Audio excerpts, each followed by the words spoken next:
সুপ্রভাত বন্ধুরা, আপনারা সবাই কেমন আছেন? এই ফুলগুলো বর্ষাকালে ফোটে। এই পর্তুলিকা ফুলগুলো খুবই দেখতে সুন্দর লাগে। এই ফুলগুলো আমার ছাদ বাগানে আছে, কিন্তু তাদের ভিতর থেকে কয়েকটাকে তুলে আমি আমার ব্যালকনিতে নিয়ে এসেছি। দেখুন কি সুন্দর ফুল ফুটেছে। এছাড়া দেখুন বন্ধুরা, আমার ব্যালকনির বাগানে আরও অনেকেই আছে, এরা সকলেই আমার প্রিয়জন। তাই চলুন আজ ওদের গল্প করতে করতে আপনাদের সঙ্গে আমি আমার একটা রান্না। আজকের আমি পনির আলু দিয়ে একটু কষা কষা মতো করছি। এটা খুবই সাধারণ রান্না, কিন্তু নিজের হাতের কায়দায় যেরকম অসাধারণ প্রত্যেকেই করে তোলে, সেই রকমভাবেই আমি করব। আপনারা দেখতে থাকুন। এবং তার সঙ্গে আমি একটু আগেই বললাম যে আমার ব্যালকনির যে প্রিয়জনরা আছে তাদের কিছু কিছু গল্প করব সঙ্গে। আর এই যে রান্নাটা করছি, এই রান্নাটা কিন্তু আমার মেয়েদের পছন্দের খুব খাবার। তো চলুন শুরু করা যাক। শুরু করতে করতেই আপনাদের সঙ্গে আমি গল্প করছি। আমি গ্যাস অন করে দিয়েছি, কড়াইটা একটুখানি গরম হয়ে যাক, তারপরে তেল দেব। তো কড়াই গরম হয়ে গেছে, এবার আমি তেল দিয়ে দিচ্ছি।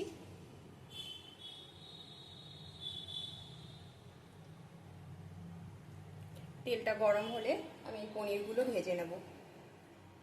আপনারা চাইলে সাদা তেলেও ভাজতে পারেন, আমি সর্ষের তেল দিয়ে ভাজলাম। দেখুন তেল গরম হয়ে গেছে, আমি গ্যাসটা সিম করে দিলাম। এবারে আমি পনিরগুলো দিয়ে দেব।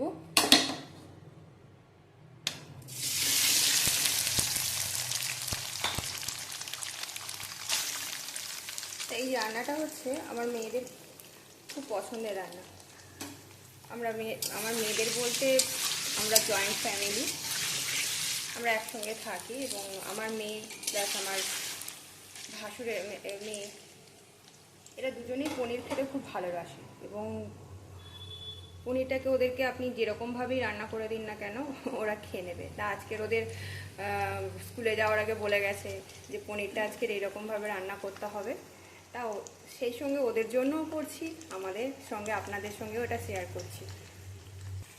চলুন, পনিরটা তো হালকা করে, পনিরটা ভাজা হতে হতে পাশে একটুখানি আমি জল গরম করে নিচ্ছি। এতে একটুখানি নুন দিয়ে দেবো। জলটা খুবই উষ্ণ গরম করব, কারণ এই পনিরটা ভাজা হয়ে যাওয়ার পরে এই উষ্ণ নুন গরম জলে ভিজিয়ে রাখলে অনেকক্ষণ বলতে 10-15 মিনিট মতো ভিজিয়ে রাখলে কি হয়, পনিরটা খুবই সফট হয়। এবং তরকারিতে দেওয়ার পরে অনেক সময় পনির শুধু ভেজে রেখে দিলে একটু দেখবেন একটু শক্ত শক্ত মতো হয়ে যায়, কিন্তু এতে যদি আপনি 5 থেকে 10 মিনিট মতো একটুখানি এই উষ্ণ গরম জলে দিয়ে রাখেন, তাহলে পনিরটা সফট হয় এবং খেতেও সুন্দর হয়। তো আমার জলটা গরম হয়ে গেছে, আমি গ্যাসটা অফ করে দিলাম। আর পনিরটাও দেখুন হালকা হালকা ভাজা হয়ে গেছে। এবার আমি পনিরটাকে তুলে ওই উষ্ণ গরম জলটার মধ্যে কিছুক্ষণের জন্য ভিজিয়ে রাখবো। তো আমার ভাজাগুলো তোলা হয়ে গেছে প্লেটে করে। এবারে আমি এগুলোকে এই উষ্ণ গরম জলের মধ্যে কিছুক্ষণের জন্য ভিজিয়ে রেখে দিলাম। তাই এরপরে আমরা কি করব, এরপরে কড়াইতে আর একটু তেল দিয়ে, যেহেতু আমি এতে আলু দেব, আলুগুলো একটুখানি ভেজে নেব।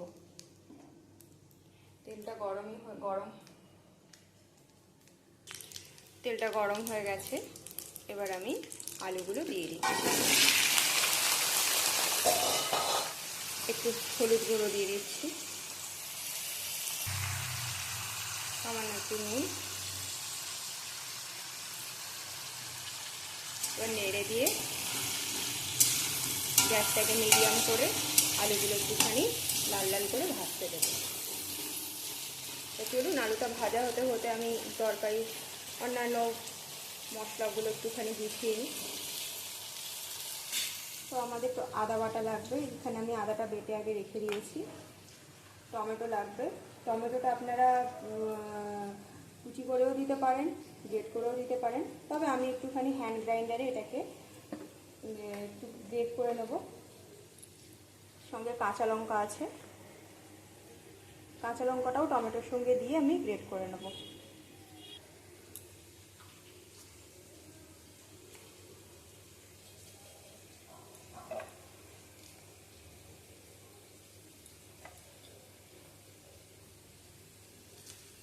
যেহেতু বাচ্চারা খাবে, তা ঝাল অল্পই খায়, তাই আমি অল্প করে কাঁচা কাঁচা লঙ্কা দিলাম, বেশি করে দিলাম না। এবার এটাকে আমি টমেটো আর কাঁচা লঙ্কাটা পেস্ট মতো হয়ে গেছে, এই হ্যান্ড গ্রাইন্ডারে করে। এই দেখুন আলুগুলো আমার একটু লাল লাল করে ভাজা হয়ে গেছে। এরপরে আমি এই আলুগুলোকে তুলে রাখবো। আলুটা নামিয়ে নেওয়ার পরে এরপরে আমি দিয়ে দিচ্ছি গোটা জিরে, তেজপাতা, গোটা গরম মশলা। এবার এটাকে গ্যাস কমিয়ে একটুখানি ভাজবো। এর থেকে একটুখানি হালকা করে একটু সেন্ট বেরোলে তারপরে আমি এতে এক এক করে বাকি মশলাগুলো দেবো।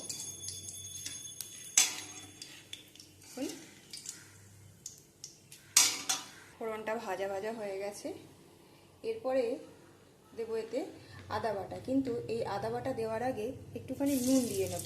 তার কারণ হচ্ছে আদা বাটাটা তেলে দিলে প্রচুরই ছিটকায়, তেল ছিটকায় বা ফাটে, এবং এই নুনটা যদি আমরা দিয়ে নিই তাহলে কি হবে, একটুখানি কম, যে পরিমাণে আদাটা ফাটে সেটা একটুখানি কম পরিমাণে হবে।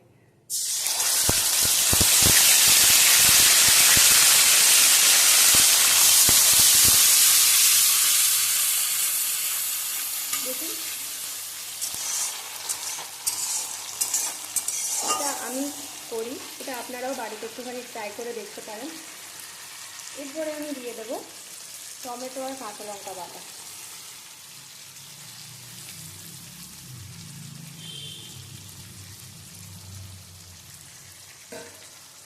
দিয়ে এটাকে ভালো করে একটুখানি কষাবো যতক্ষণ না এই আদা বাটা, টমেটো, কাঁচা লঙ্কা বাটা থেকে তেলটা ছাড়ছে। তাই এটা আস্তে আস্তে আমরা কষতে থাকো। চলুন ততক্ষণে আমরা এতে যে বাকি যে মশলাগুলো দেবো সেগুলো একটু রেডি করে দিই।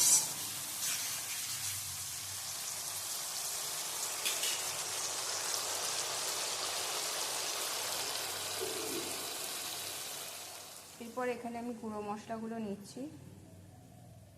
হলুদ গুঁড়ো অল্প করে, যেহেতু বলেছি যে এটা হালকা পাতলা হবে কিন্তু দেখতে অসাধারণ হবে এবং খুব টেস্টি হবে। বাচ্চারা খাবে, মেয়েরা খাবে, তাই খুবই সামান্য লঙ্কা গুঁড়ো দিলাম।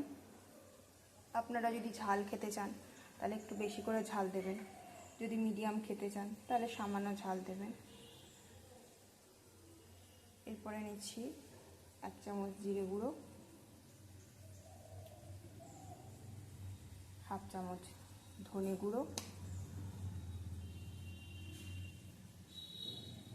কাশ্মীরি রেড চিলি পাউডার,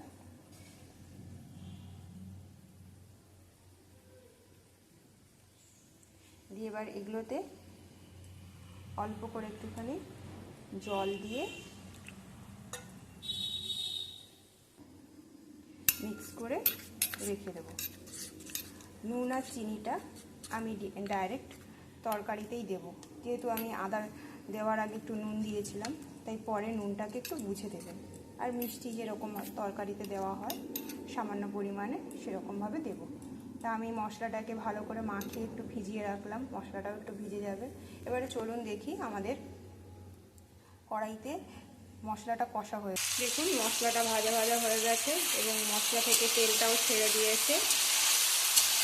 এরপরে আমি এতে এই ভিজিয়ে রাখা গুঁড়ো মশলাগুলো সব দিয়ে দেবো। তার আগে আমি গ্যাসটা কমিয়ে দিলাম।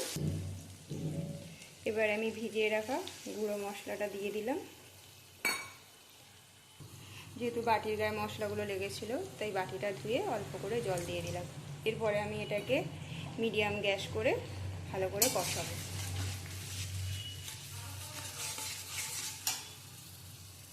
তো বলছিলাম আমার প্রিয়জনদের গল্প।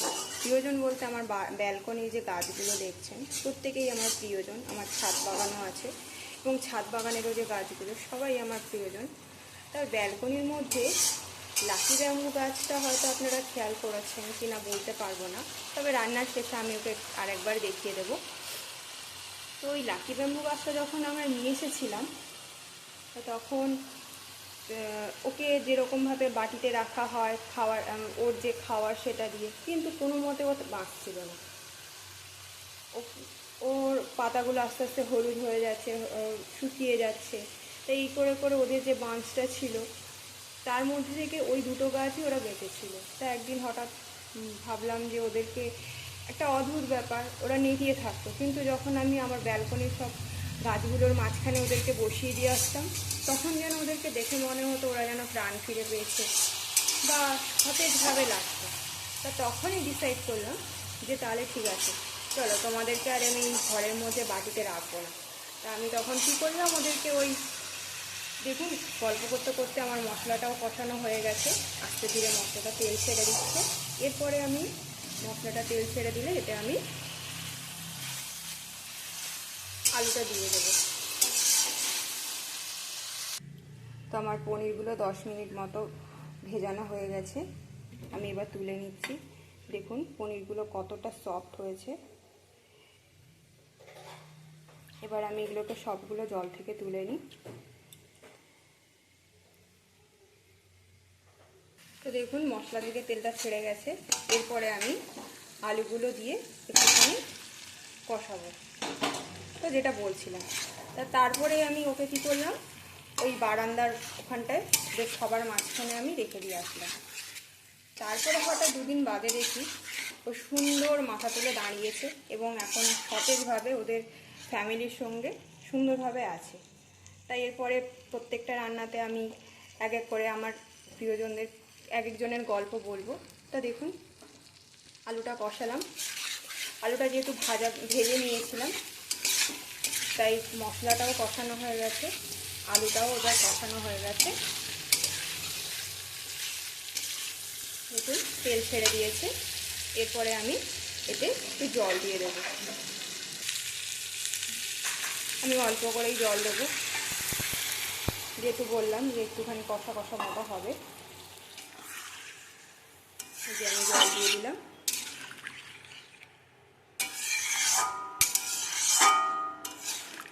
এরপরে এতে নুন আর মিষ্টিটা আমি দেব।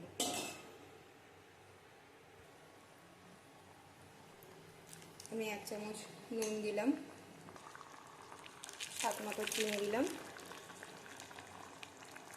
এরপরে আমি এটাকে নেড়ে অল্প কিছুক্ষণের জন্য ঢাকা দিয়ে দেব। আলুটা অর্ধেক কুক হয়েছিল, বাকিটা সেদ্ধ হয়ে যাওয়ার জন্য। এবার আমি ঢাকাটা খুলছি। ঢাকাটা খুলে এবার দেখুন আমাদের আলুগুলো সেদ্ধ হয়ে গেছে। এরপরে আমি এতে পনিরগুলো দিয়ে দিচ্ছি। পনিরগুলো দিয়ে একটু নেড়ে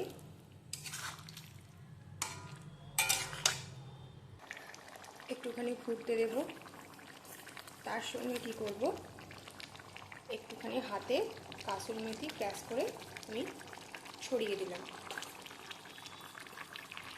এই যে বলেছিলাম না যে হাতের কায়দায় সাধারণ রান্নাকে অসাধারণ করা, ধরে নিন এটা তার একটা পদ্ধতি। এবার একটুখানি আমি ঢাকা দিয়ে ফুটতে দেব। এবার ঢাকাটা খুলেছি।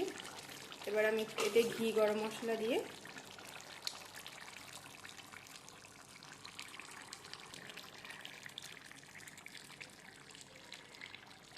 ঘি দিয়ে দিলাম অল্প করে, গরম মশলা দিলাম খুবই সামান্য। এবার এটাকে নেড়ে গ্যাস অফ করে নামিয়ে